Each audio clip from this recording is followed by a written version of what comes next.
All right, thank you everybody. Thanks to our Anna and David, our first two speakers, for two really great talks this morning. Hopefully you're all caffeinated now. I know I am. For those of you who have never seen me wear a tie before, I just want to reassure you that I'm wearing this tie completely ironically, so don't take it too seriously. Our first after the break speaker is one of our co-leads. So those of you sticking around in participating in the workshop will see me and Tony and Andy everywhere all week long. Tony is from the University of Bristol. He's a glaciologist and has a lot of experience modeling ice sheet behavior and has been involved in the Ice to Sea project, which is an effort to coordinate sea level related research. And he's going to talk about ocean-ice interactions, cryospheric perspective. So our morning talks really focused on the ocean side. Our mid-morning talks will focus more from the glaciological perspective. Excellent. Thanks very much. Thank you.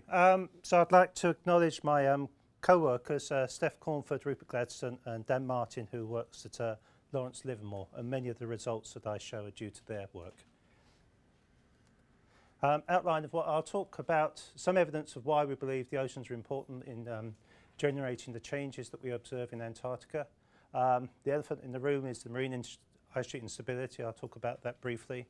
Then I'll talk about specific modelling of Pine Island Glacier, more recent work on how one ought to model the grounding line, in particular using an adaptive mesh system, and then the extension of that work to the whole of West Antarctica. You've seen a figure like this already. Key vocabulary, ice stream and grounding line. It's primarily what I'm going to be talking about today. You know what ice shelves are. Ice streams are zones of fast-flowing ice within the ice sheet.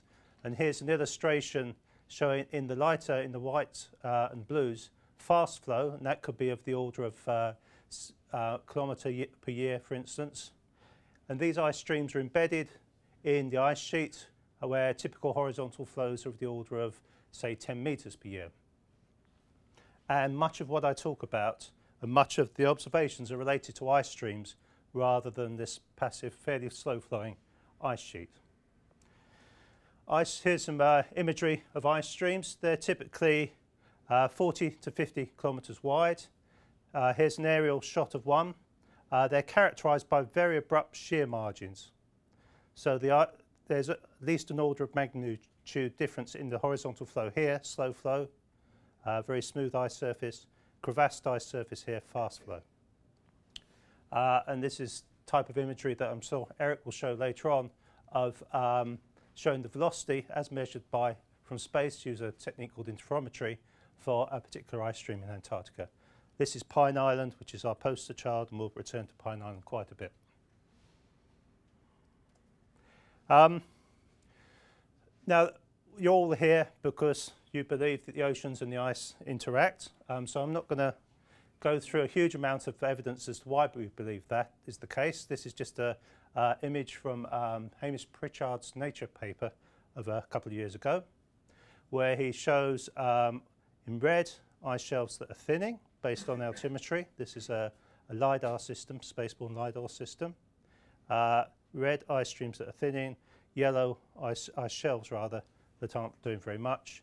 And he's very suggestively overlaying observed ocean temperatures, and we of course noticed that there are coincidence of warm ocean waters with thinning ice shelves. In this panel we take the signal from the ice shelves here and look at how well it corresponds to thinning in the grounded ice. Pine Island, its neighbour Thwaites, Smith Glacier down here, gets here. Before I go on to talk about Pine Island, I think it's worth talking about the Larsen ice shelves and their collapse. These are ice shelves in the Antarctic Peninsula. Here's the peninsula, South America, up there. And their collapse in '95 for A and 2002 for B. Now, although the mechanism may be something to do with ocean warming, it's primarily an atmospheric signal. And I'm going to use Larsen in particular as a natural experiment. So we know that on a particular period of time the ice shelf disappeared, and you'll see a couple of papers in a moment that use this event as a laboratory, as a test. And there's been a debate, a largely theoretical debate in glaciology that's lasted perhaps 30 years or more, on the degree to which ice shelves talk to the grounded ice that feeds them. So the question is, what happens if you get rid of an ice shelf? And here an ice shelf has disappeared, so we can answer that question using observational data rather than theoretical arguments. And there's a couple of papers in particular that did this. So here we have the ice shelf again. These colours refer to velocity. Here we have the mountainous spine of the peninsula, and we're going to look at velocities in a number of glaciers that fed into the former ice shelf. And these are the data. Distance from the grounding line, so the grounding line here, this is the ice shelf. We're going up glacier in this direction for all three of these. And we have velocity here, and the different lines refer to different years. So we have 96, 2000 in red and blue, and then 2003 after the collapse in reds, in yellows and greens. So you can see that for Hectoria, Green, Evans, there's a very abrupt jump in velocity, and for Crane also. Now, that's fairly convincing, but of course it could be that whatever caused the loss of the ice shelf caused the increase in velocity. So there was something else that caused both things to happen. And fortuitously, there's a natural control experiment as part of this. So it's a fantastic experimental design. And this portion of the ice shelf didn't collapse completely, and Flask Glacier, that drains into it, didn't respond. So from this work, we can say pretty convincingly that if you lose an ice shelf, you do affect the flow and the mass loss from grounded ice, which, as I say, was a subject of a very long and sometimes acrimonious debate within glaciology up until this point. So we've dealt with Larsen B, and we've taken from that yes, you can lose an ice shelf, and that will affect the grounded ice and the amount of mass that's lost from the ice shelf. So this is our test, if you like. Now we're going to try that to the far bigger system. Larsen, although it's significant, the loss of the ice shelf and the increase in discharge wouldn't affect sea level hugely. What's more important is Pine Island and Thwaites glaciers over here. Eric will probably talk about his earlier work that was the first to identify that things were happening in Pine Island by mapping the grounding line, the line that separates ice resting on bedrock from floating ice shelf ice. And there's a series of images here that map the progressive retreat of this grounding line. So that was the first indication that things were up. Shortly afterwards, another satellite-based technique, altimetry, was used to map the change in surface elevation of the ice streams in this sector. And we can see that here's Pine Island. So we know the grounding line is retreating. Coincidentally, mass is being lost, and the surface elevation of the ice stream is deflating. That's also true of parts of Thwaites and of Smith Glacier here. So there's two lines of evidence there that are starting to tie up very nicely. The third line of evidence was provided by Ian Yockin, who, again using satellite interferometry, maps the velocity of Pine Island Glacier and could show that it increased through this period. So we have grounding line retreating, mass being lost, and the mass being lost because the glacier has accelerated. All those are pretty well agreed, that series of events. Now we know that in this particular area of Antarctica, air temperatures are sufficiently cold that surface melt is very rare. So whatever's triggering these changes is not the case for Larsen, where you had large amounts of surface melt. It's something else. And the obvious candidate was the oceans, or is the oceans, are the oceans. More recent work by, again using satellite altimetry by the UCL group in London, showed that not only is this trend continuing it's increasing. So here we have the original data set that caused concern. And again, colours refer to thinning rates.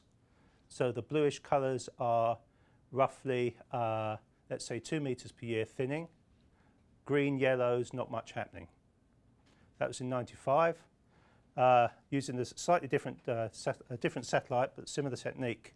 In 2006, you can see that that thinning has accelerated to the point where we're now down over a 10 metres per year thinning. And here's a time series going from 94 through to 2010 of the elevation change of the ice at this particular location close to the grounding line. And you can see that there is indeed an acceleration of the rate of mass loss from this glacier. And then the final piece of the jigsaw puzzle was delivered by Adrian Jenkins, reporting the autosub that we've heard about already, and its traverse underneath the ice shelf. Now, we've heard of the data collected by autosub on ocean water properties. Autosub also carried a bottom reflector, so it could map the topography of the bedrock underneath Pine Island ice shelf, which was unknown up until this point. And they discovered a ridge here. So what appears to be happening is that the grounding line now here is retreating from a point of stability, and I'll come on to why that's a point of stability shortly, here. And what we're seeing is retreat from that stable point, perhaps down into the main body of this very deep glacial trough. And more recently, a group at Leeds in the UK has mapped the grounding line, extending Eric's work, going now from 1992 all the way through to 2011. And you can see the progressive location of this grounding line and its retreat into, this is the bedrock topography here. So this is a peak, and we can see that the grounding line is now at has retreated right back into this trough here. So, why is this important? Why are people worried about it? Because of the marine ice sheet instability. So I'll just say a few words about what that is. Here's a series of schematics. We'll run from A, B, C, and D. Here's an ice sheet in equilibrium, where we have accumulation, snowfall, flowing, accumulating on the surface of the ice, forming ice, flowing out towards the coast. And we have the grounding line here. Now, for this grounding line to be in equilibrium, the flow of ice reaching the grounding line from upstream, i.e. all this accumulation, must exactly balance the mass lost into the ice shelf or icebergs or whatever. So this is an example of a marine ice sheet in equilibrium. So what we think may be happening is that for some reason or another, the outflow from the ice shelf, from the grounded ice, is increasing such that it's more than can be balanced by inflow from flow from accumulation. So with more going out than coming in, this column of ice must thin. Because it's floating, or it's balanced on bedrock, it will start to float. So the grounding line will retreat. Now, why could that happen? Well, we've already talked about two processes. Perhaps the ice shelf is becoming weakened by the existence of melt ponds, as in the Larsen, or perhaps the ice shelf is becoming thinned by the presence of warm, relatively warm ocean waters. Thin the ice shelf, make it less able to resist the flow of ice. So we now have a case where this column of ice at the grounding line is thinning. It's going to start to float, so you're going to have some retreat. And that's a self-sustaining process now, so that as you're retreating here, the amount of discharge is going to start, it will continue to increase because you're now in thicker ice, more likely to discharge. So it's going to tend to want to retreat more, and the bedrock here is deeper, so it's going to be harder for it to float. So that's the sequence of events leading to the marine instability. And this line of argument has been around since '78 at least. There's a series of papers in the early '80s highlighting the potential importance of this for Antarctica. More recently, Christian Schuff has taken this literature and put it on a more satisfactory theoretical basis. So many of those analyses that I just showed you, or that I alluded to, were fairly ad hoc in their nature. And the step forward that Christian has provided the community is to remove that ad hocism and put this theory on a more sound theoretical basis. And here's a key figure from Christian's paper. So we have a marine ice shelf, ice sheet rather. Here's bedrock, and here's the ice sheet. There's the grounding line in this location. And in this simple 1D analysis, that we're just going to look at steady states, we have, in this graph, flow at the grounding line in units of flux. And here we have distance from the ice divide towards the ocean. And there's two lines here. Firstly, the blue line, in this simple analysis, this is going to be the outflow, the mass that has to leave the ice sheet. And Christian's assuming constant accumulation, so this is just a linear function of distance. As the ice sheet gets bigger, there's more surface area for snow to accumulate, therefore there's more flux to get rid of. In Christian's analysis, and his breakthrough was that he could come up with an analytical expression that related the flux that's discharged across the grounding line as a function of the thickness at the grounding line. Now we know the thickness at the grounding line because we know by definition that the grounding line is just balancing buoyancy. So if we know the bedrock, we know what the thickness ought to be. So you can construct this sort of curve knowing what the bedrock topography is. And there's a number of points of stability here where the two balance. So at this point, the two fluxes balance and we're in equilibrium. Here, here, here. If we take this point here and we increase the outflow for some reason, then there's more leaving the ice than being balanced by flow from the interior. So that's a stable point. That's going to go back to the equilibrium. So you can perturb it and it will return to the steady state. So it's a stable position. And you can contrast that to this point here, where if you increase the flux leaving the ice sheet, then you can go through this path here and you get an irreversible retreat back to the next steady state. Now, this is a theoretical analysis. And while it's fantastic in that it sets the ground for us, it can't be used in predictive modelling of Antarctica for two reasons. Firstly, it just deals with steady states. It doesn't tell us how quickly those steady states will emerge. And secondly, it just deals with a one-dimensional ice sheet. So it doesn't include things like buttressing from ice shelves. That's why you need numerical modelling. I thought I'd just throw this one in because I was just struck by the interdisciplinarity of this. So we come up with the idea that West Antarctica may be potentially unstable. And this, I was just struck how interesting this work was. So the question then is, how can we gather data to test that idea?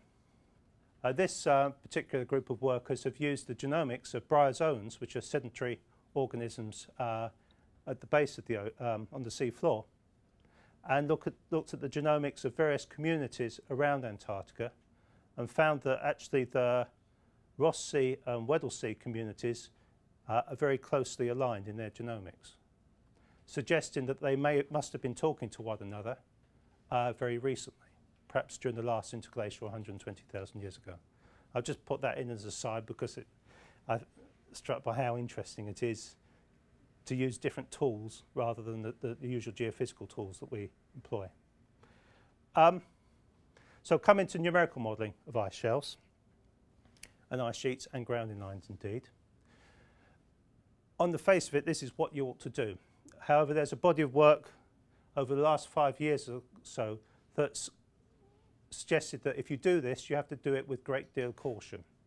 And that's because the results turn out to be highly dependent on the grid spacing that you employ in the model. all numerical models have some sort of representation of space, a grid spacing. And in this paper by Gail Duron, he showed that the grounding line position depends quite sensitively on the grid spacing. So he only gets convergence around about 50 meters grid spacing. Now, we're proposing to use this sort of model for all of Antarctica. So clearly 50 meters resolution is an impractical proposition. Indeed, 200 meters is an impractical proposition. Most models would typically use something like 5-kilometer grid resolution.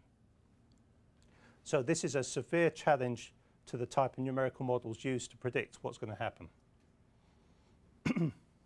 So now I'm going to turn to work that we've done on Pine Island glacier and predicting its future and its past. We were beaten to this by Ian Yockin, who in 2010 published some finite element modelling of the future of Pine Island glacier. And he found that actually wholesale retreat in the marine instability type mode doesn't occur, and he reaches a point of stability, the grounding line retreats, but only 30 or 40 kilometres. So our work was set up to test that idea.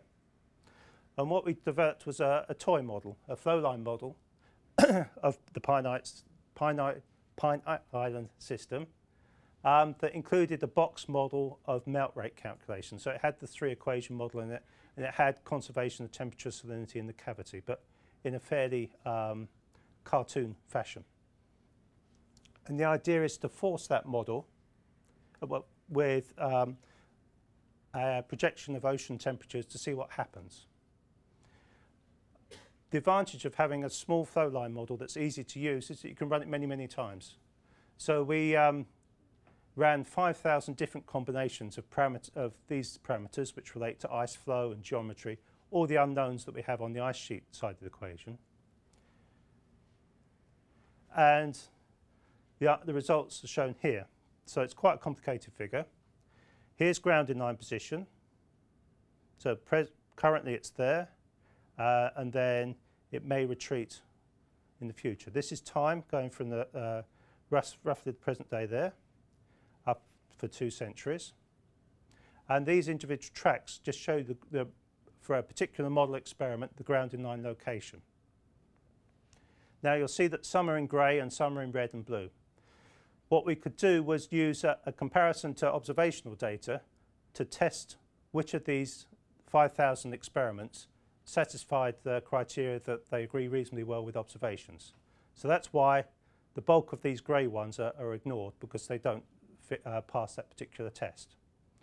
But what we do get is 2 sets of types of experiment. One in which we get a grounding line stabilising in roughly the position that Ian found. But also we got a large group that continues retreat up the whole of the trough, such that there was no ice left after by 2200. So David was talking about parameter uncertainty, essentially. I think it's clear that a lot of these parameters matter to grounding line retreat. A lot of the parameters associated with ice flow, and indeed what we know about the ocean circulation underneath the ice shelf. And it seems that whatever we do, we need to do modelling in this sort of framework, so that we're assessing the uncertainty of those parameters that are making some sort of probabilistic prediction rather than just trusting one particular model. We note that our flowline model the results are heavily grid dependent, so we can run the model at 10 kilometres, 2.5 kilometre resolution, and nothing happens. It's not until we go down to sub-kilometre resolution that we get some sort of convergence. So around about 75 metres, 300 metres, grid resolution is required to capture this process. Okay. Now, taking that understanding and applying it to a full-scale model of Antarctica is a challenge, because we're now fairly convinced that we need high resolution near the grounding line, at least sub-kilometre, perhaps better than that. So what our effort has been in the last 5 years or so is to find a method of delivering that. It's clearly impractical to model the whole of Antarctica at that sort of resolution, so we require some sort of adaptive mesh software. We made the decision that it's easier to write an ice sheet model than it is to write an adaptive mesh model. So we scrapped the ice sheet model and took on board this framework that's been developed over the last 20 years by the Livermore National Laboratory, Lawrence Livermore National Laboratory, originally developed for nuclear explosions and the like, but does all the adaptive mesh business for us. So we've built an ice sheet model within that framework. And in the trial applications, again, it was indeed the case that the predicted migration of the grounding line heavily dependent on the grid spacing that you use. So here's a number, there's an illustration of how the adaptive meshing works. We have a criteria that essentially says if you're near the grounding line, you need a fine mesh. And you can see that these meshes sit within one another. Trombo takes care of all of that. What we're showing is the grounding line position for various mesh sizes. So the base mesh is 5 kilometers, and if we apply a substantial perturbation to melt rates, the grounding line is anchored at this point and doesn't move. It's only when we start using different meshes that we get the grounding line to move. Now, I'm not as sophisticated with movies as David was, so I can't embed them, but I can show them to you. So this is that model experiment. This is the uniform mesh at 5 kilometers. We're applying an increase in melt rates to the ice shelf, and nothing much is happening. So if we didn't know about this issue about grid resolution, we'd say Pine Island is stable, we don't have to worry.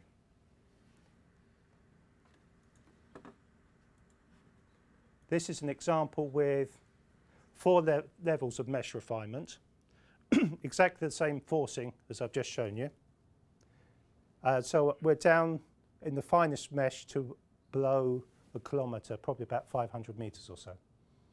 So you can see the response to exactly the same forcing is very, very different, and it's actually more akin to what that flow line predicted of large-scale deglaciation. That's years down there. So Tony, how do you decide when you narrow grounding line, or is there a choice? well, there is a choice, and the algorithm is just looks to see whether the ice is floating or how close it is to floating. Okay, I probably won't manage all of this, so I'm going to skip to the end, to the punchline. So one can apply this sort of technology to all of Antarctica.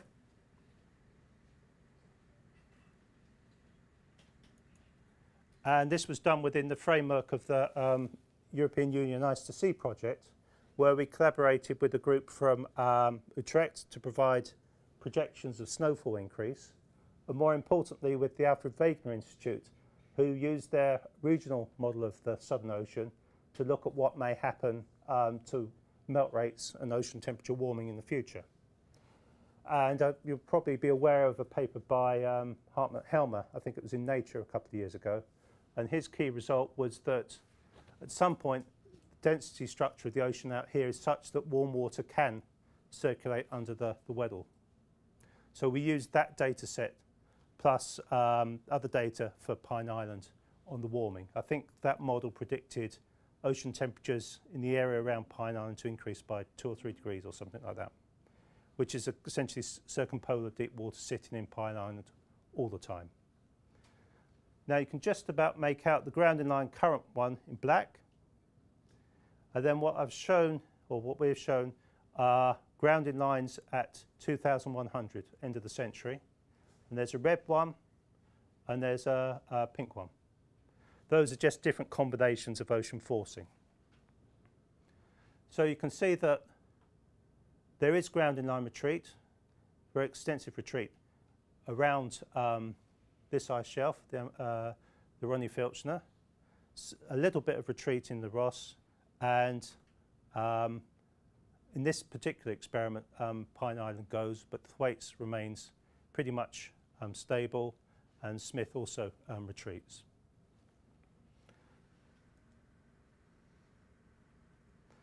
Now, because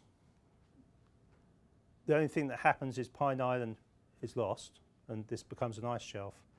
The actual contribution to sea level is not great, measured in tens of centimetres or so. And these experiments predict that thwaites won't do much, and I'll explain why that is probably in questions. But it's important to stress that it's a matter of timescale here. This is just for the first 100 years or so. And I'll show you another movie to whet your appetites on the longer term evolution of the system, which is here. So this is Pine Island, this is thwaites, this is Smith, and we're applying an ocean warming based on the pheasant work from Harvey. So we can see that Pine Island's grounding line does indeed retreat. Here's time here, so we're up to 2,250 or so. And this experiment lasts for about 400 years. So you can see on the longer time scales, thwaites starts to retreat. And it's the mechanism by which it retreats is very interesting. So if you can, next time it comes around, concentrate on this area.